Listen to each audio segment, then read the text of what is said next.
Greetings, everyone, and welcome back to yet another episode of Bite Size History on History with Audrey D. In today's episode, we are going to be looking into the Epic of Gilgamesh and the story itself. Now, if you liked my last episode and you like History with Audrey D so far, please make sure you're hitting that like and subscribe button so you can actually follow this channel, and also hit that notification bell so you get notified every time I drop a new video.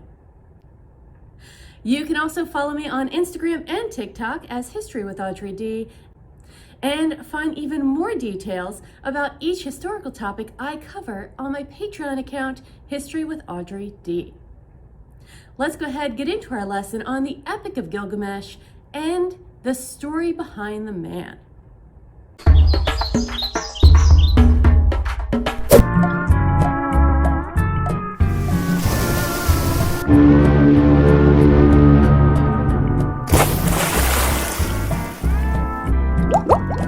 To our learning goal and our learning targets for today's lesson.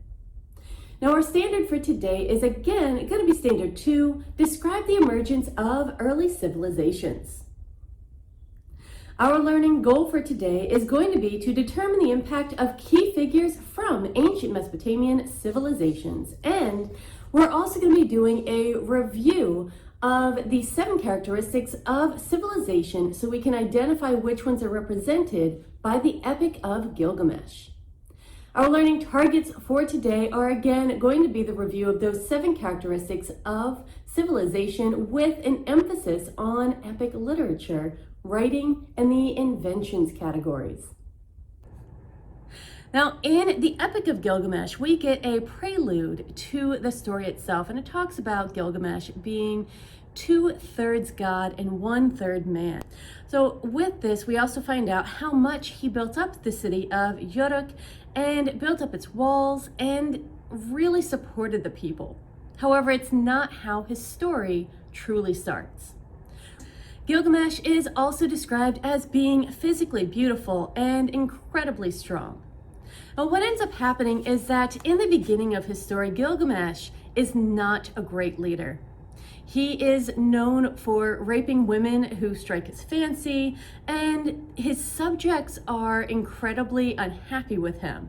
Now, the epic really begins with Enkidu, and Enkidu is described as a wild man who is very strong but also incredibly hairy, and he lives among the wild animals in the woods. So let's begin. The epic begins with Enkidu. He lives with the animals, suckling at their breasts, grazing in the meadows, and drinking at their watering places. A hunter discovers him and sends a temple prostitute into the wilderness to tame him.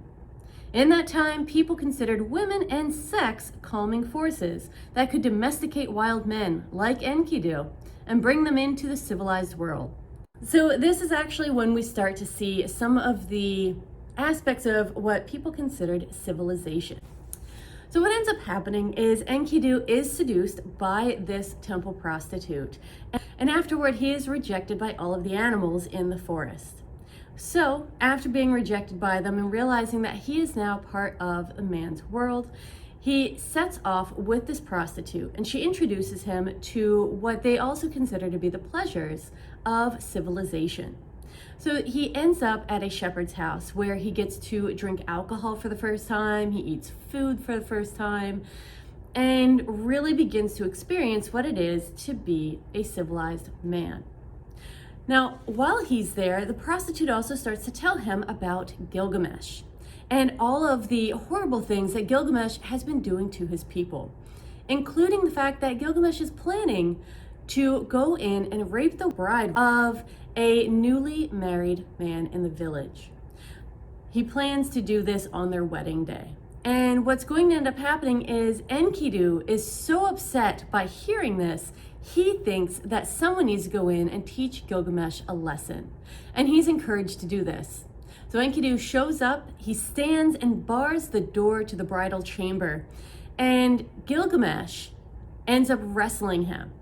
Now, in the end, Gilgamesh wins. However, it's enough to where they actually become best friends. And this is where the adventures begin. Gilgamesh and Enkidu decide that their very first adventure is going to be to steal the sacred cedar trees in the Forbidden Forest. Now, this forest is forbidden to mortals, and it's guarded by a demon, Humbaba.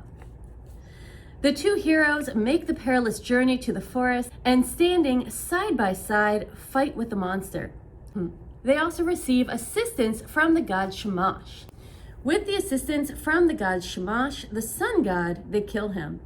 Then they cut down the forbidden trees, they fashion tallest and most enormous gate, and they make the rest of it into a raft. They float on this raft back to Uruk, and upon the return, Ishtar, the goddess of love, is overcome with lust for Gilgamesh. Ishtar becomes incredibly infatuated and lustful after Gilgamesh, but Gilgamesh denies her, and he basically spurns her, which makes her very upset, so she runs to Dad. Dad is Anu. Now, she goes off to Anu, who is the god of the sky, and she asks him to send the bull of heaven down to punish Gilgamesh. So the bull comes down from the sky, bringing with him 7 years of famine. Gilgamesh and Enkidu wrestle with the bull, and they manage to kill it. So the gods end up meeting in council, and they end up agreeing that something has to be done about these two. So what ends up happening is one of them has to die, and they choose for it to be Enkidu. So Enkidu is smited down with an illness, which is called a wasting disease. And he takes a very long time to die, and Gilgamesh has to watch his friend slowly wither away until he passes. And this sends Gilgamesh into a spiral of depression, and he does not come out of mourning very easily. So what he ends up doing is he wraps himself in raw animal skins and goes off in another journey.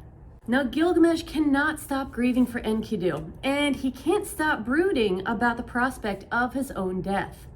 Exchanging his kingly garments for animal skins as a way of mourning Enkidu, he sets off into the wilderness, determined to find Utnapishtim. Now, Utnapishtim is actually the very first representation of Noah. So we, or Christians, know from the biblical account of Noah and Noah's Ark about the Great Flood. Well, this is actually the first time that we see this in mythology is through Utnapishtim and the Epic of Gilgamesh. So Gilgamesh goes off after Utnapishtim because Utnapishtim after the flood was actually granted eternal life.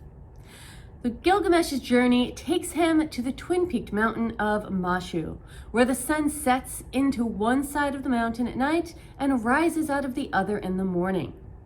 Utnapishtim lives beyond this mountain, but the two scorpion monsters that guard it refuse to allow Gilgamesh into the tunnel that passes through it. Now, this is actually the same tunnel that Shamash uses because Shamash is the sun god. So he is the one who travels through this tunnel in the night and brings the sun to the day. Gilgamesh pleads with them, and they finally allow him to go through the tunnel and take this passage. So after going through total darkness in this passage, Gilgamesh emerges into a beautiful garden by the sea. There he meets Siduri. Now, Siduri is a veiled tavern keeper, and at first she actually locks Gilgamesh out because she thinks that he's going to be a threat. However, he tells her about his quest, and she warns him that seeking immortality is futile and that he should be satisfied with the pleasures of this world. However, when he can't turn away from his purpose, she actually directs him to Utnapishtim's ferryman, Urshanabi. Urshanabi takes Gilgamesh on the boat journey across the sea and through the waters of death to Utnapishtim. So Utnapishtim tells Gilgamesh the story of the flood, how the gods met in council and decided to destroy humankind. Ea, the god of wisdom, warned Utnapishtim about the god's plans and told him how to fashion a gigantic boat in which his family and the seed of every living creature might escape. When the waters finally receded, the gods regretted what they had done, and they agreed they would never try to destroy humankind again. Utnapishtim was rewarded with eternal life, and so was his wife. Men would die, but humankind would continue. After hearing the story of the flood, Gilgamesh still tries to demand that he become immortal. And therefore, Utnapishtim has to come up with a test for him. When Gilgamesh insists that he be allowed to live forever, Utnapishtim gives him a test. If you think you can stay alive for eternity, he says, surely you can stay awake for a week. Gilgamesh tries and immediately fails. So Utnapishtim orders him to clean himself up, put on his royal garments again, and return to Uruk, where he belongs. Just as Gilgamesh is about to depart after failing his mission, and basically what ends up happening is Gilgamesh is about to head out. However, Utnapishtim's wife, who doesn't actually have a name in this story, convinces Utnapishtim to tell Gilgamesh about this magical plant that can help to restore youth. So Gilgamesh, before he leaves, dives into the water and retrieves this plant. However, on his journey back, his plant is stolen. He was planning to share it with the elders of the village and also to be able to take some himself, so at least he could be young once again. Gilgamesh finds the plant and takes it with him, planning to share it with the elders of Uruk. But a snake steals the plant one night while they are camping. As the serpent slithers away, it sheds its skin and becomes young again. So when Gilgamesh does finally return to Uruk, he does not have anything to show for his journey, except that he has accepted his mortal fate and that he will die one day. He knows that he can't live forever, but that humankind will. Now he sees that the city he had repudiated in his grief and terror is a magnificent, enduring achievement, the closest thing to immortality to which a mortal can aspire. On my Patreon, I will actually have the tablets that I'll go through, which are definitely way too much to put into a single episode, and that is why I wanted to give you the long and the short of the story.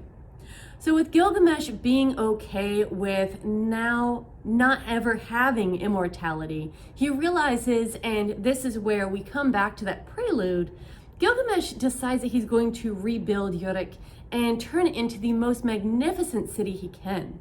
And that is his legacy, and that is where he becomes immortal. So he is said to have written down this story on tablets of lapis lazuli, which is a beautiful blue stone. And this is where we get the Epic of Gilgamesh. There you have it. That is the Epic of Gilgamesh in a nutshell. This is an abbreviated version, and again, on my Patreon account, History with Audrey D, you will actually be able to find more elaborate versions over the next few days of the Epic of Gilgamesh, and I will be going through those tablets and kind of analyzing it a little bit more in depth. If you like History with Audrey D and these bite-sized history episodes, please make sure you're hitting that like and subscribe button. You can find me on Instagram and TikTok as History with Audrey D. And again, you can find me on Patreon and support this channel through History with Audrey D as well. Thank you for watching, everyone. I hope you have a fantastic day, and I will see you in the next lesson.